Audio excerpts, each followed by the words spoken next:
Hola amigas y amigos de YouTube, bienvenidos a mi canal. Desde aquí, desde mi cocina, les cuento mi experiencia con respecto a la menopausia. Lo voy a ordenar en dos ámbitos. Uno, los cambios que yo he enfrentado y segundo, qué yo he hecho para enfrentar este proceso. Así es que comenzamos.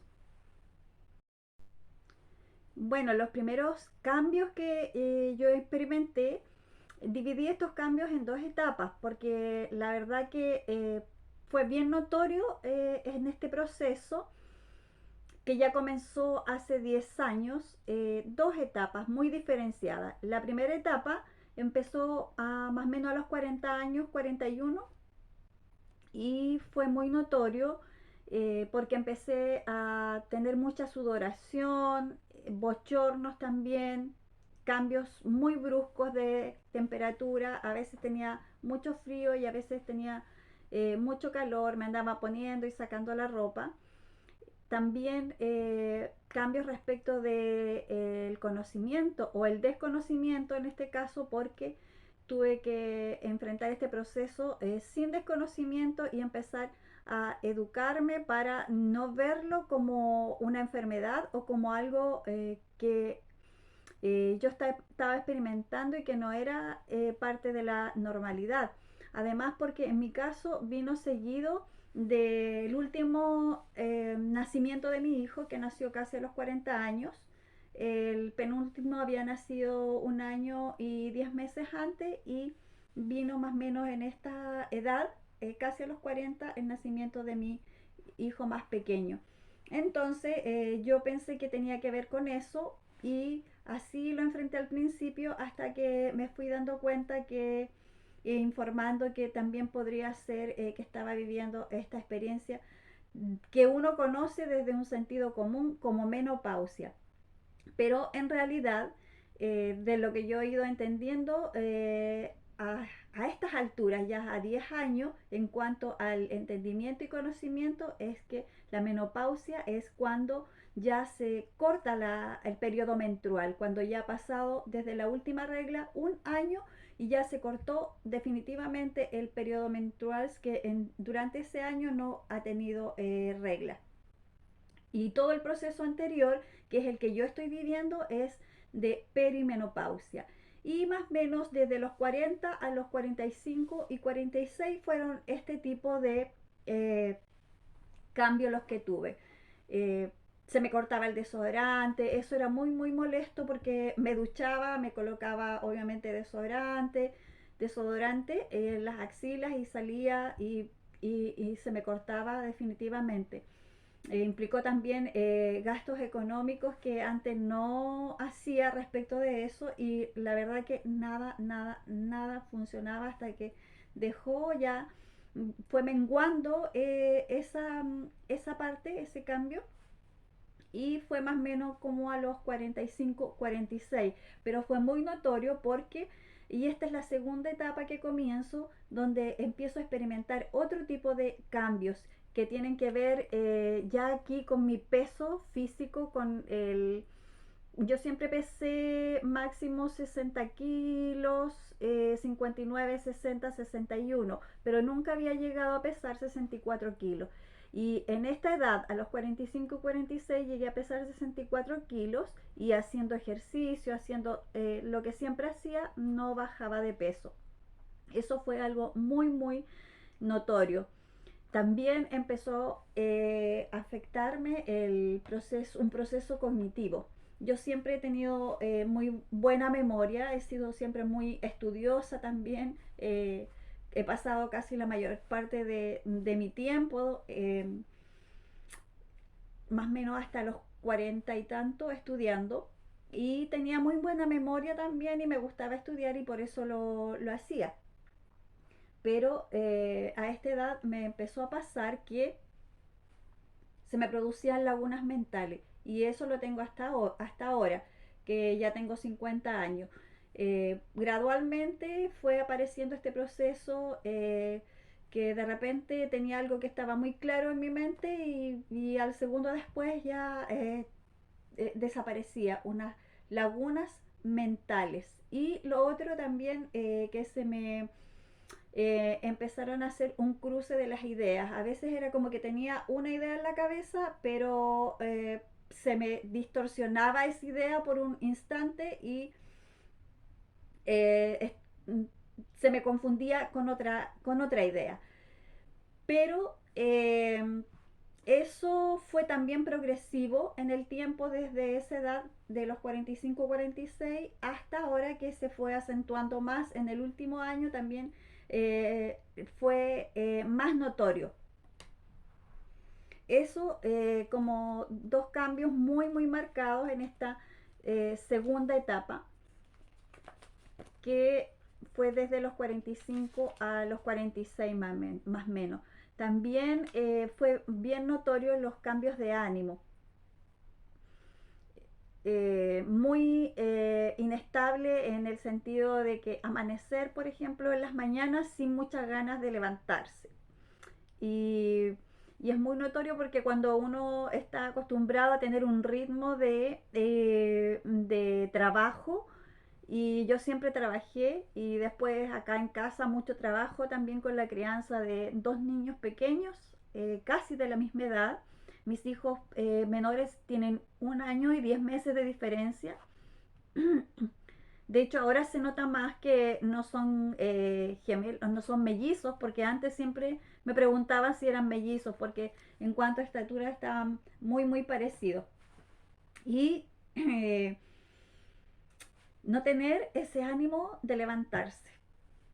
Días, pero solamente por días, porque los días que no estoy o no estaba con ese estado de ánimo, y digo estaba porque he estado muy estable ahora en estas últimas semanas y como que a uno se le tiende a olvidar cuando hay un periodo donde no estás experimentando eso. Eh, Era muy frustrante ese cambio en los estados de ánimo. También otro cambio que experimenté en esta segunda etapa ya también tiene que ver con el proceso de menstruación. Yo nunca sufrí ningún tipo de síntoma, ni antes ni después del periodo menstrual, pero me comenzaron a afectar síntomas como que la cabeza se me sentía un poco mareada, un poco abombada, dolores en las mamas, eh, el cuerpo también sin fuerza, que ya no tiene que ver con un estado de ánimo, anímico, sino más bien con una fuerza física que me impide levantarme o moverme. Sequedad en los labios, una sequedad en los labios que parece, yo constantemente me estoy hidratando los labios porque si no parece que es como que quema, es como una sensación de que se está quemando el labio. Eso han sido muy marcados también en esta segunda etapa de perimenopausia, que a estas alturas ya entiendo que es perimenopausia. Y las cosas que han permanecido con normalidad para mí, en respecto de mi experiencia, porque entiendo que todas las experiencias, la experiencia de cada mujer es muy diferente. No hay ninguna mujer que experimente eh, igual, igual.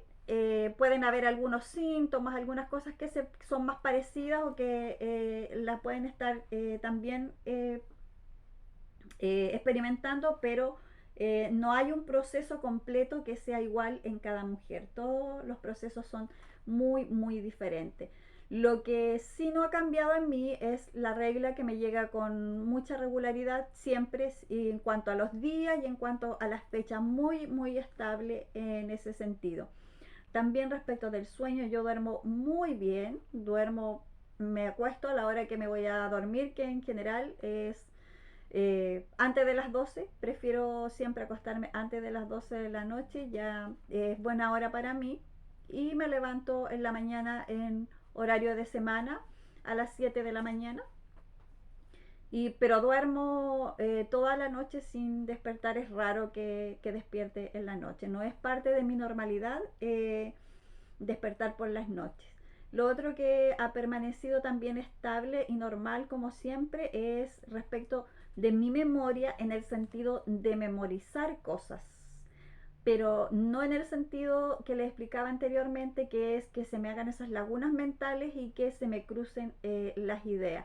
Pero sí tengo que memorizar algo, por ejemplo, o cosas muy específicas, sí hago el esfuerzo de memorizar y las memorizo también. Eso sería respecto de los cambios y lo que ha permanecido normal en mi proceso.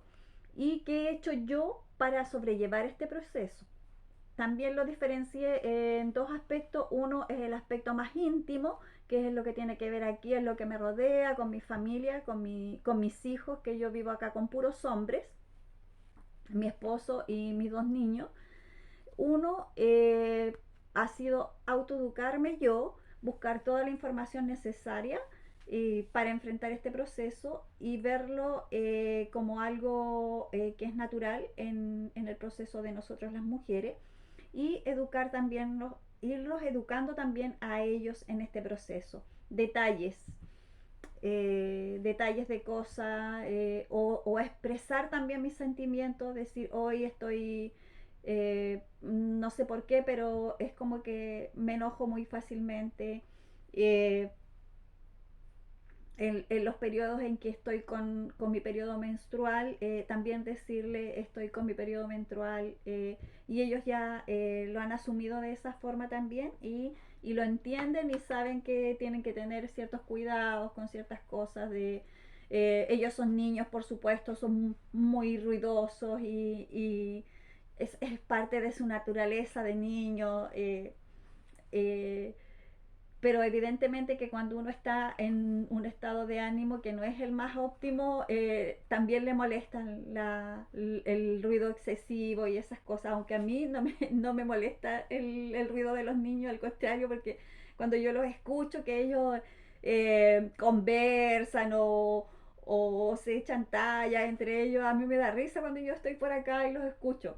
Pero cuando uno está en ese momento, ahí obviamente todo le molesta y con la cabeza media como abombada y con mareo. Entonces por eso yo llegué a la conclusión de que era mejor que yo les dijera a ellos, a los niños y a mi esposo, de que me estaba sintiendo de esa forma.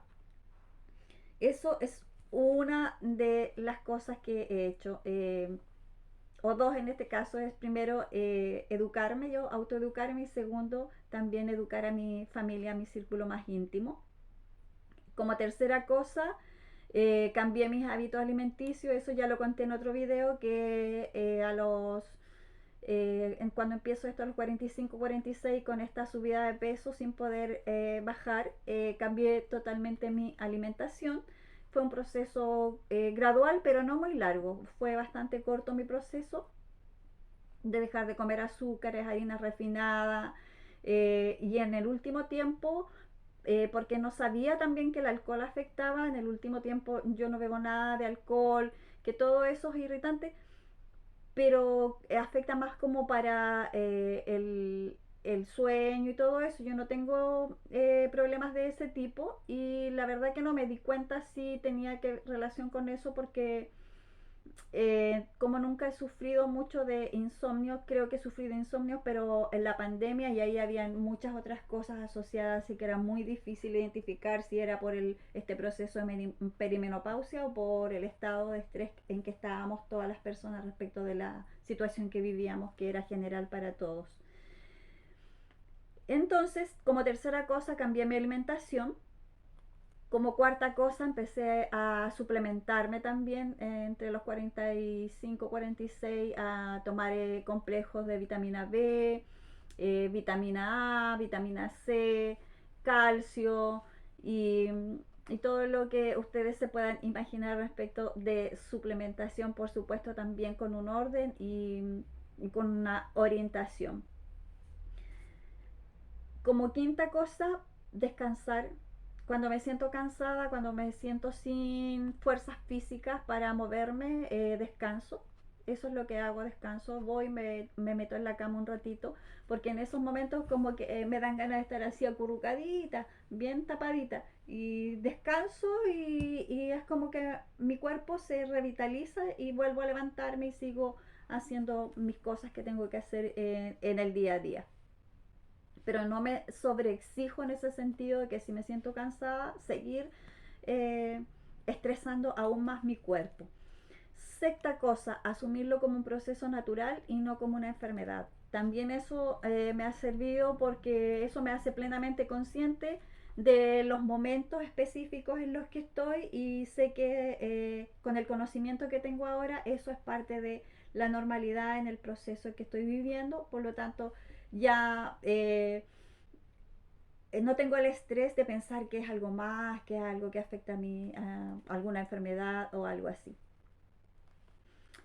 Eh, Como séptima cosa, no querer ser super mujer aquí en casa y ya tiene relación con lo que también les mencionaba en el punto 6 que era asumirlo como un proceso natural y que en este proceso natural no tengo que ser super mujer para agradar al resto, no tengo que tener todo punta en blanco la casa eh, para que los demás digan, oh, wow, qué ordenada que eres, o etcétera, sino que hacer todo lo que tengo que hacer, pero de manera pausada y escuchando estos momentos que son muy personales y muy íntimos de cuando yo necesito descansar, y también lo hago saber cuando yo necesito descansar, y ahí ellos se activan también en hacer sus cosas solo, en tomar once solo, no sé, ese tipo de cosas que ellos sí pueden hacer. Y como segundo punto que he hecho tiene que ver con lo social, que es ya lo que está fuera de aquí de casa y en las relaciones que ya son más externas. Por supuesto, todos tenemos relaciones externas con amigos, con familiares, en los lugares donde nosotros vamos, en el colegio, las distintas actividades que desarrollamos. Y respecto de eso, como punto número uno, lo que he hecho es socializar mi proceso cognitivo, porque creo que es una de las cosas que más me afecta socialmente, este proceso cognitivo que es de estas lagunas mentales, de estar hablando con personas a veces y que se me olvida algo que tenía muy muy presente, o que se me olvidan los nombres también. Eh, Así que ahí he usado estrategias como para no ofender a la gente también, que se me olvidó su nombre. Porque alguien podría ofenderse por eso, alguien que no sabe que uno está pasando por este proceso. Como punto número dos, es también conversar con otras personas, conversar con otras mujeres, conversar con otros hombres, socializarlo, porque yo me tengo que relacionar sí o sí eh, en lugares donde no solo, en reuniones donde no solo es de mujeres, sino también de hombres, y también a tomar de manera liviana cuando alguien no lo comprende, porque sí he tenido respuestas, por ejemplo, de hombres cuando yo digo, es que perdón porque se me olvidó, o se me hizo una laguna mental, o se me confundieron las ideas, y, y cuando no he sido entendida y me dice, ah, pero como tanto, no tomarlo tan a pecho, sino tomarlo más livianamente, sobre todo si viene de un hombre, porque no todas las situaciones son iguales. Hay hombres que pasan desapercibidos estos procesos respecto de las mujeres que están alrededor, porque hasta hace muy poco tiempo había muy poca información sobre esto, y también hasta el día de hoy hay poca información, y tiene que ver más bien con una autoeducación que con algo que sea más socializado, porque ni siquiera cuando uno va al consultorio en los controles de rutina se enfocan solamente en controlar, a lo mejor hacer los test anuales del Papa Nicolau, o los exámenes de mama, pero más allá de eso específico en relación a la edad que uno tenga y estos procesos que son naturales como la perimenopausia o menopausia, no se habla, por lo menos en el consultorio donde yo me atiendo, no, hasta aquí no. Y como punto número 3, no sobreexigirme también en cuanto a lo que las personas esperarían en relación a lo que yo pudiera hacer o dejar de hacer. En ese sentido, tal como en lo más íntimo en casa, tampoco me sobreexijo en los círculos donde estoy relacionándome en este momento con personas que son a veces círculos grandes, donde se hacen actividades, donde hay que cooperar con, no sé, ciertas cosas que se le atribuyen como al rol de mujer.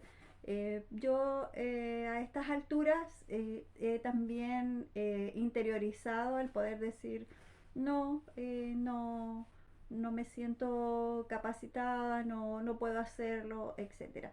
Y sin que eso me haga sentir algún sentimiento negativo y tampoco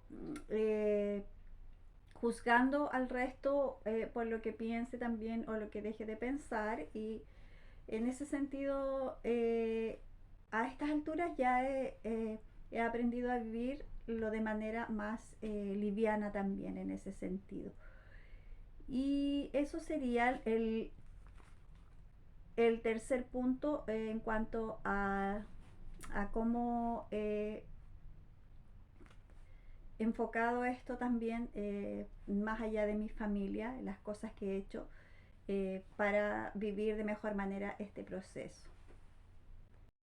Y en conclusión, viviendo con mucha expectativa y proyección también la etapa final, que es ya la etapa de menopausia, y entendiendo que ya llegando a la etapa de menopausia todo también se estabiliza y se normaliza, con expectativas de seguir estudiando, hacer un magíster que está postergado y que en este momento no sería muy apropiado hacerlo por todo este proceso cognitivo que estoy viviendo, pero con esa proyección también futura y de esperanza y de vivir esta nueva etapa que es posterior a los 50. Y para nada me siento como en una etapa así como final, creo que me falta mucho tiempo para sentirme ya en la etapa de descanso o hoy día como le llaman de tercera edad. Yo para nada pienso todavía en eso, tengo muchas proyecciones, muchas metas todavía que cumplir y me encanta la verdad esta etapa porque es una etapa de madurez, uno racionaliza más todas las cosas, es menos emocional y, y es un aprendizaje constante y también de aprender y también de enseñar. Espero les haya gustado el video del día de hoy con mi experiencia acerca de este proceso de menopausia y perimenopausia en mi caso. Y por supuesto los espero en el próximo video. Bye.